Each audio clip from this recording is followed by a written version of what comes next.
things we're going to be looking at with friction today, well, that's not to do with friction, is it? Is we're going to be starting off by thinking about the different scenarios of friction. Now, you know, when things are moving on a rough surface, there will be friction that's involved. You've really not come across any scenarios with rough surfaces unless they tell you there is a resistant force of 5 newtons. Normally, the scenarios we've been looking at so far have been on smooth surfaces, but we're going to be trying to work out what scenarios we can deal with that include rough surfaces as well, because that's much more realistic. Pretty much everything in real life is going to have friction. There's not going to be many surfaces, well, there's probably no surfaces that have 0 friction at all. So before we have a look at these different scenarios that we've got here, we've got 4/5 different scenarios to do with friction. I want to have a look at an animation of some of these things that might help us think about what happens with friction. Okay? So this is a representation of what's happening to do with forces and what's happening to do with friction. There's a lot of information on the board here, so I'm going to just tell you the things that I want you to have a look at, and I don't want you to worry about the other things that are there because they are things that we will eventually add into our knowledge. All I want us to really concentrate on is we've got a block and we've got T, which is, I'm going to imagine it as a tension force of someone just pulling it like a rope. We've got the weight and the normal reaction. These are obviously things that we can see that we've got here. And we've got this force here. It says F and it's got some other stuff with it, but really I just want to have a look at the friction. This just means friction that we've got here. So if there is no pulling force at all, you can see up here I've reduced the pulling force on this block, which is on a rough surface. If there is no pulling force at all, obviously there's no friction, okay? It's not moving, there's no friction at all. But if I do a little bit of a pulling force like this, there is a little bit of friction that is there. The block is clearly not moving. I mean, if I wanted it to move, you'll see later on it will start moving. So the fact it's not moving is significant. What can you tell me then about when it's a small value of a pulling force and the friction? There's like a threshold where the pulling force and the friction seem to be equal and opposite to each other, which is the thing that people always get a bit confused of. They think that friction is just a particular size. But here, friction is a small one. Friction has got to be small because it wouldn't make sense if this friction was bigger than the pulling force. If the friction was bigger than the pulling force, what would actually be happening? Which is crazy. Someone is pulling it with a rope to the right, and it's going backwards because of the friction. So up until the threshold point that Hamza was just saying, the friction will match the forces that are going to the right. So, I don't know, you can see here like a tiny little pulling force, and then it gets to a particular point, which I should probably see if I can get to the point, which is here, which is the threshold point.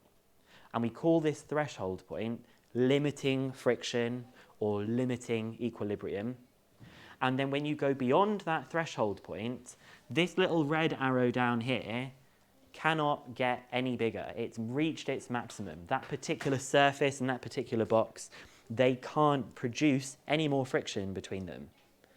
And once the tension in that rope gets just a little bit bigger, the block is accelerating because it has overcome the size of that friction that we've got. I don't know what's going to happen at the end. I just thought it was going to maybe go off the edge or something.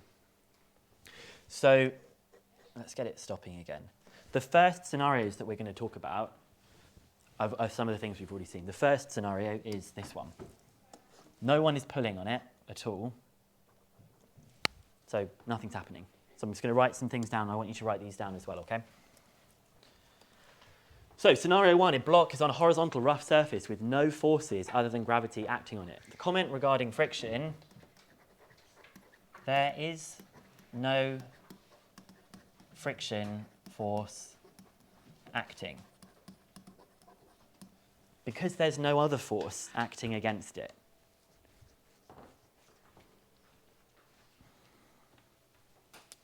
And so is it in equilibrium? Yeah, it's not moving. Yes, it is in equilibrium. It is not moving. Okay. Scenario 2 is where there is a small force. It says a cable is attached to the block and a force is applied. The block doesn't move. And hopefully you can see in my diagrams here, this is a small arrow, this is a large arrow, and this is the kind of the threshold point arrow that Hamza was talking about. This is meant to be quite a small force that is being applied here. So I'm going to say this is a small force. And if we go back to my animation that I have here, I've got a small force, and what can you say about the value of the friction? Good, it's the same as that small force. So for this one, we can say that the friction is equal to the tension. So the comment regarding the friction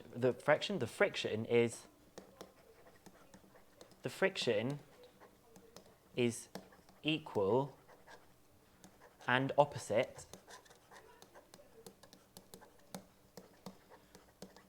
to the pulling force.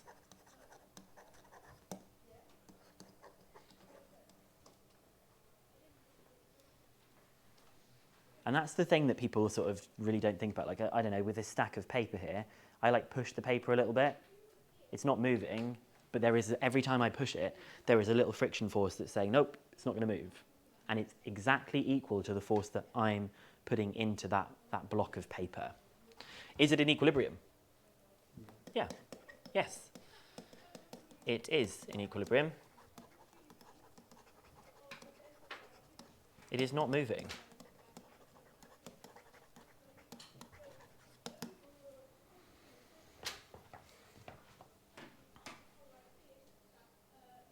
Now, scenario 3 says the tension is increased until the block starts to move. So we're now going to put in a big tension, and for some reason it's not wanting to... Oh, there we go, it's moving. I might refresh the page because it looks like it's gone a bit slow. But clearly, once the tension gets to a certain size, it overcomes the maximum thing that the friction can be, and it starts moving. So we've got it like that. And hopefully we can see on the diagram that we've got here that this T arrow is bigger than this thing I've got written down here, which says friction maximum. So I'm just going to write that down. Tension is greater than the friction maximum. So the friction here is that the friction has reached its maximum value.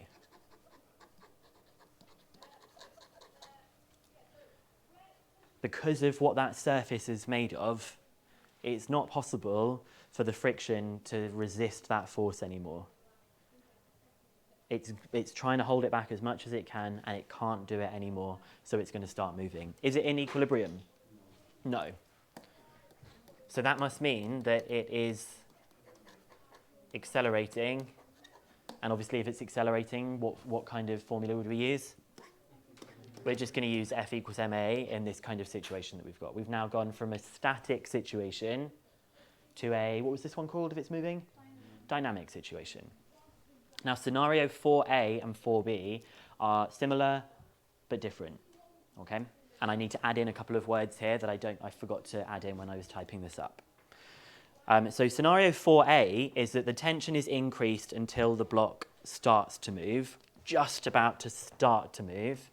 Oh no, I've written this completely wrong. So, sorry, it should say the tension is increased until the block is just about to move. That's what 4a is. It's just about to move. It isn't moving. It's on the verge of moving. The second scenario is until the block moves with constant speed. I'm sorry I didn't type this up properly beforehand. So if you can change those so that you've got that properly in your notes. So scenario 4a is the block is about to move And scenario 4b is it's moving with constant speed. And you'll see why these two scenarios are similar to each other.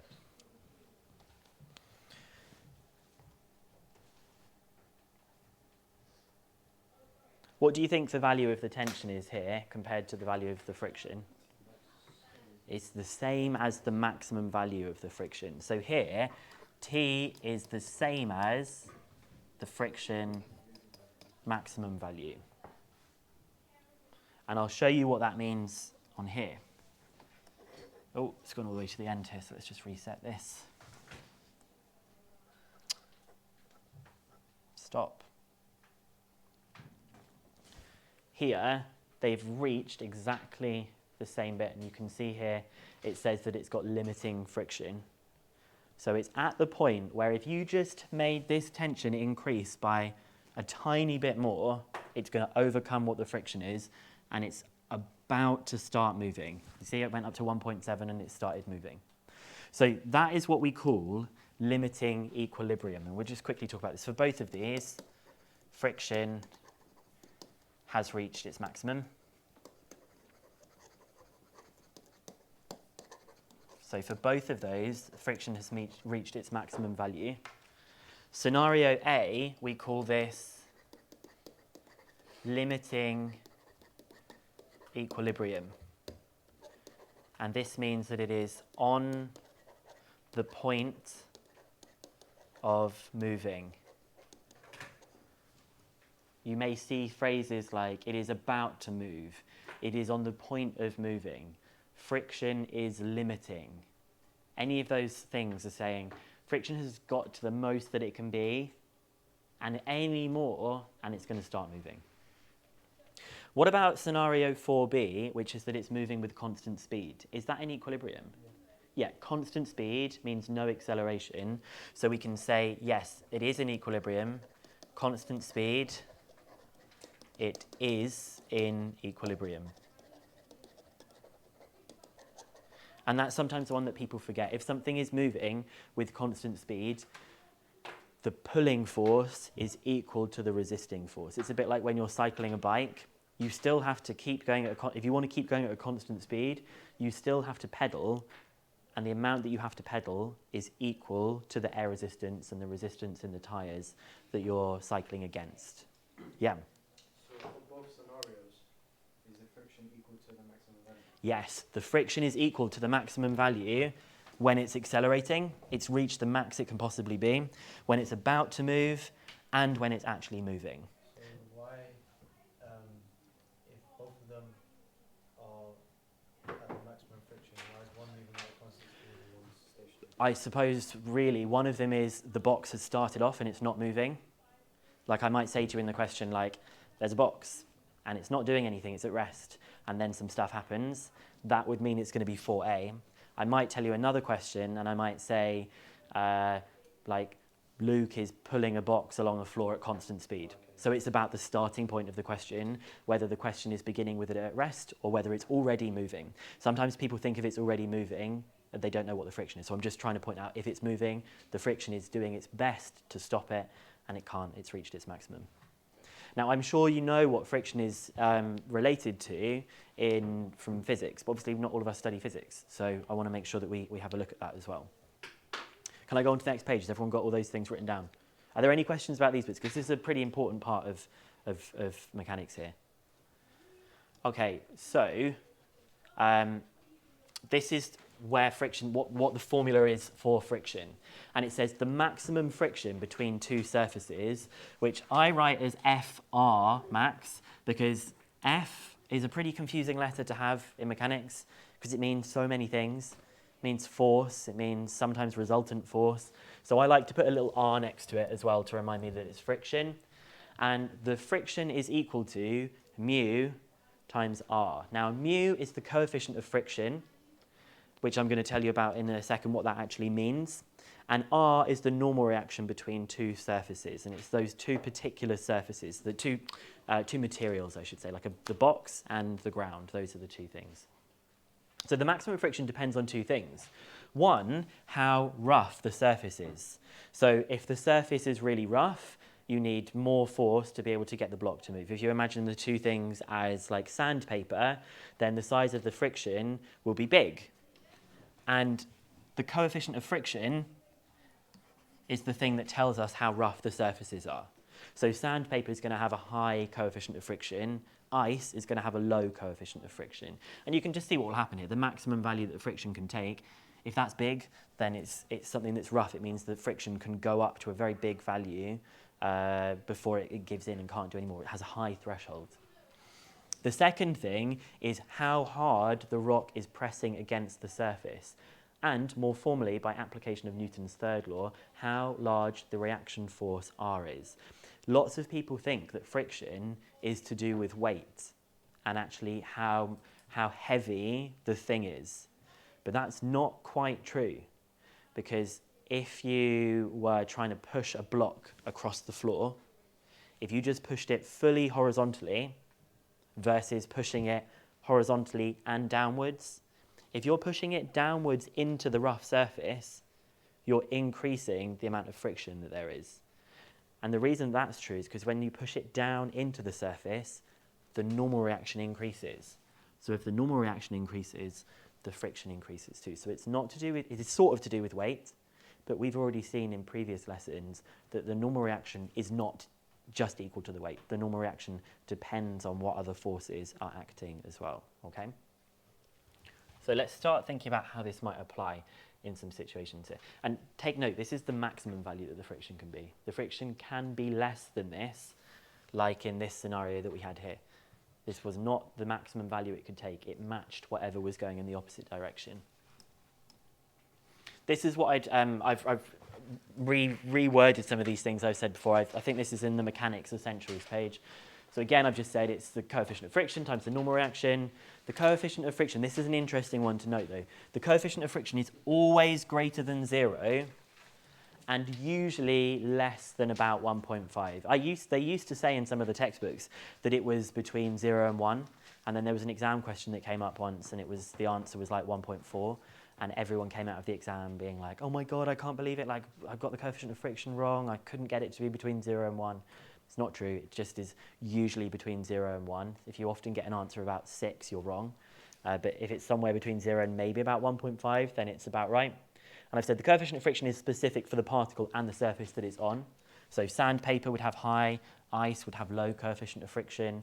On a smooth surface, the coefficient of friction is 0. There is no friction. This is something that I have put in brackets, obviously, but this is the bit that people often can trip up with. Friction acts in the opposite direction to its motion. So if something is moving down a slope, friction is up. If it's moving up the slope, friction is down. It sounds obvious, but I know I'm going to say to a few people when we're doing diagrams at some point, what's your friction doing in that direction? And during the question, if the particle is going to change the direction it's moving in, friction is also going to change. Okay? Friction is not fixed in a direction. It depends on what's happening. And again, friction can be less than this maximum value if the particle is not moving. And I've included down here, I just screenshotted this from Wikipedia, just to give you an example of some of the coefficients of friction from real life. Like, I don't know, for example, copper on steel is 0.53, rubber on concrete, two very sort of sticky, rough kind of surfaces, have a high coefficient of friction of 1. And now we're just going to actually start doing some examples with some of these things. So here, I've been told that the normal reaction is 15, so I'm not really bothered, but I'm guessing that the weight is also going to be 15. And we've been told that the coefficient of friction is 0.3. So the maximum value that the friction can take is mu r, 15 times 0.3, which is 5. That's the very maximum that the friction can be. So have I done that right? No. I have not done that. What is 15 times 0.3? 4.5. It's nice to know that you think it and won't tell me when I'm wrong. It's 4.5. Yeah? So what happens to the box if 10 newtons is applied? It accelerates. And if I wanted to find out what it accelerates, I could obviously do 10 minus 4.5 equals mass times acceleration. What happens if 3 newtons is applied? Okay, it's stationary. And what's the value of the friction? The same as this. So the value of the friction here is 3. No, it's not its maximum. It hasn't reached the maximum because it doesn't need to. And if 4.5 newtons is applied, it's stationary, but it's on the verge. We would say it's on the point of slipping. It is limiting equilibrium. So I'm going to say, which one should I go for? I'm going to go on the point of slipping, or on the point of moving, or just about to move. And what's the value of friction? It's its maximum value. It's gone up to 4.5. If that tension increased by just 0.01 newtons, it's going to start moving. It's going to start accelerating. Okay, we've got a slightly different one. What is the value of the friction if an opposing force of 2 newtons is applied? What would the friction be in this situation if 2 newtons is applied to it? 2. Yeah, it's just going to match it. It's just going to be 2. I think we've kind of answered these. If an opposing force of 4.5 newtons is applied, the friction would also be 4.5. And what about if 14 newtons was applied to it? What would the value of the friction be? 4.5. So in these two scenarios, it's reached its limit. Friction is always going to try and counteract what the forces opposing it are, but once it gets to its threshold, it can't do any more than that. Okay, we're going to do, I think, 2 examples here. 1, 2, 3 examples, and then we're just going to do pretty much a bit of practice for that last part of the lesson. I'm going to put the lights on. I can sense some people are tired, so I don't know how to wake you up. Okay. Okay, a block of mass 5 kilograms lies at rest. So this answers what Hamza's question was. It's telling us that it's at rest to begin with on a rough horizontal ground. So as soon as we now have rough, we're going to do all these calculations. The coefficient of friction between the block and the ground is 0.4. A horizontal force P is applied to the block. Find the magnitude of the friction force acting on the block when the magnitude of P is this, this, and this. Okay, this we can do super quick because it's really similar to what we've just done on that previous page. We've got a block of mass 5 kilograms, so its weight is 5g, and there's its normal reaction. And we know that mu is 0.4. Because I want to find out what friction is, I obviously need to find out what the normal reaction is. So I'm going to resolve in the up and down direction, and clearly R is equal to 5g in this scenario that we've got here. Which means the maximum value that the friction can take is mu times R, which is 2g. Just 0.4 times 5 is obviously... No, what am I doing? That is right. Yeah, 0.4 times 5 is 2.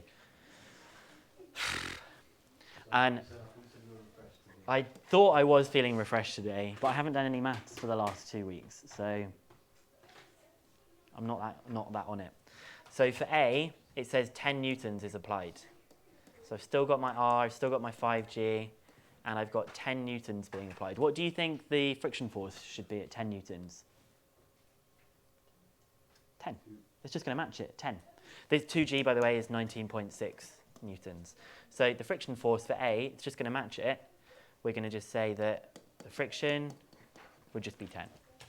It's not moving. For B, it's pulling it at 19.6. What would the friction force be? It's going to be its maximum. It's going to be 19.6. And what type of equilibrium is this? Good. We would call this limiting equilibrium. And then part C of the question is pulling it at 30. Friction value? 19.6. Okay, I think I've made the point clear enough now, haven't I? I think we've done enough of those ones. And in the last one, what's going to happen to it? It's going to accelerate. And if I wanted to find out what it was accelerating, I could do that minus that equals the mass, which is 5 times the acceleration. And I could find out what that was equal to, okay?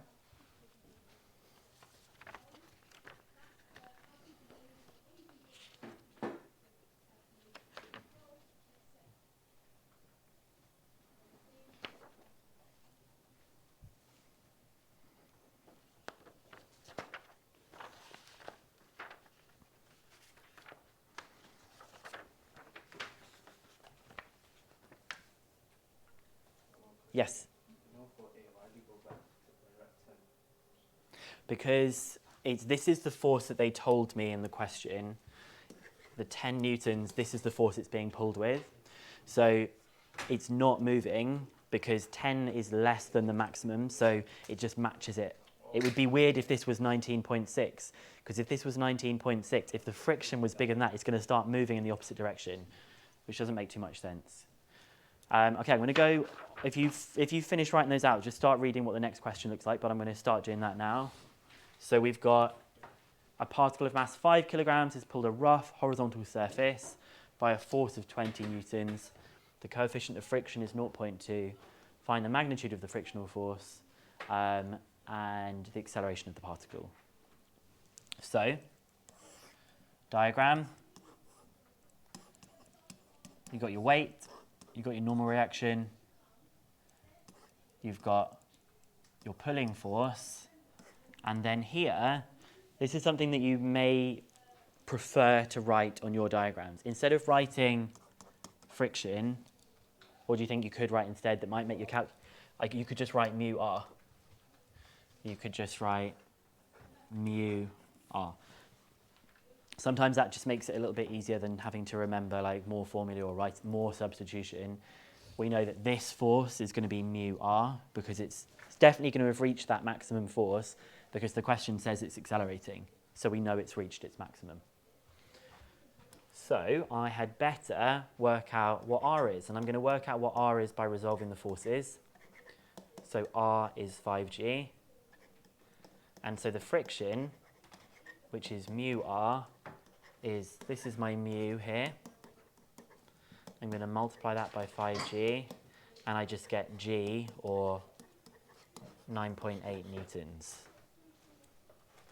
So that's what the friction is going to be.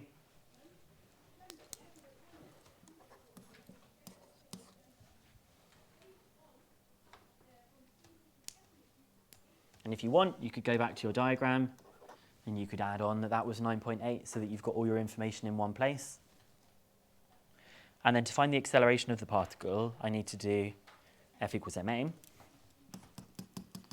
And I know it's accelerating in this direction. So I can say it's accelerating like this. What's the resultant force going to be then? 20 minus 9.8. The mass is 5, and the acceleration is the thing that I'm looking for. So you've just got 10.2 divided by 5, which is 2.4. Is that right? Oh, what is wrong with me? Of course it's not 2.4. 2.04 meters per second. Could do it to two significant figures. That's 2.0. Pretty easy so far. And we'll just do one last bit, and then it's just practice for the next bit of the lesson, okay? Sorry that it's been quite long. Now we're just going to do them on slopes. This is why we have to do everything with slopes first. Let's read the question. This is how I would do the question if I was in the exam, and I'm going to pick out some of the important things. So we've got a particle of mass 2 kilograms is sliding down. That's really important that it's sliding down. Why is that important? What's it going to tell you? Friction is then going to be going up because it's moving down. On a rough slope that is inclined at 30 degrees to the horizontal, given that the acceleration of the particle is 1 meter per second, find the coefficient of friction between the particle and the slope. So we draw out our slope with 30 degrees. We have our particle that's on the slope. We've just said that the friction is going up, so we're going to have our mu r. We get our 2g going down, which is our weight. Any other forces I should put in? I should put in the normal reaction. Never forget what the normal reaction is. And we're now going to have to do quite a bit more work to find out some of these things. So looks like we're going to need to do the same processes as before, which was finding out what R is, finding out what the friction is, doing F equals ma. So we're going to go through those processes. But it looks like this 2g force needs sorting out. Do you remember how to do that? Yeah, so we're going to do it to like this, and that's my 30. What's this one? 2g? 2g cos 30, and then that one is 2g sine 30. I recommend doing this diagram where you have r, mu r, 2g cos 30, and 2g sine 30. I recommend having that extra diagram. Which bit do you think we're more interested in doing? The left and right or the up and down? Good, we need to do that one first. So we're going to resolve in this kind of direction here. And we get that r is equal to 2g cos 30. Now, you could just say what the friction is as well. So we know the friction is mu r, which is, what was mu again? Oh, we don't know. So it's 2g mu cos 30. And now I'm going to do F equals ma down the slope, because we know it's accelerating down the slope at 1 meter per second squared. So we're going to use this diagram, and we've got 2g sine 30 minus mu r, which we've got is 2g mu cos 30, equals the mass times the acceleration. What's the mass? And the acceleration is 1. And then we just finish by solving that equation. So I'm just going to rearrange. So we've got 2g sine 30 minus 2 divided by 2g cos 30 is equal to mu.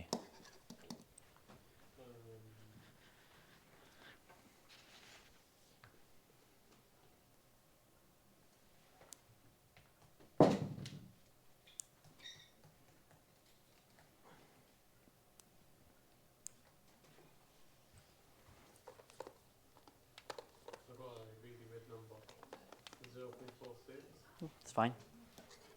0.46, two significant figures, yeah? Yeah. Why is that a weird number? Yeah, but it's fine because it's between 0 and 1.5, which is what we expect it to be. Seems like a sensible kind of roughness for the slope. And that's it. So the questions I'm going to ask you to do, I'll leave it back on this slide so that you can write stuff down. I've got them in your booklet. The first pair of questions, they've got the diagrams drawn for you. Basically, all you need to do is find out the normal reaction and the coefficient of friction. Just be careful though, because the normal reaction is not equal to just the weight. The normal reaction is dependent on the force diagram. So all of them are going to require you to resolve the forces and draw an additional force diagram like we've been doing previously. After that, they then are all worded questions where you have to construct the diagrams yourself. Okay? And I want you to do those on the whiteboards, please.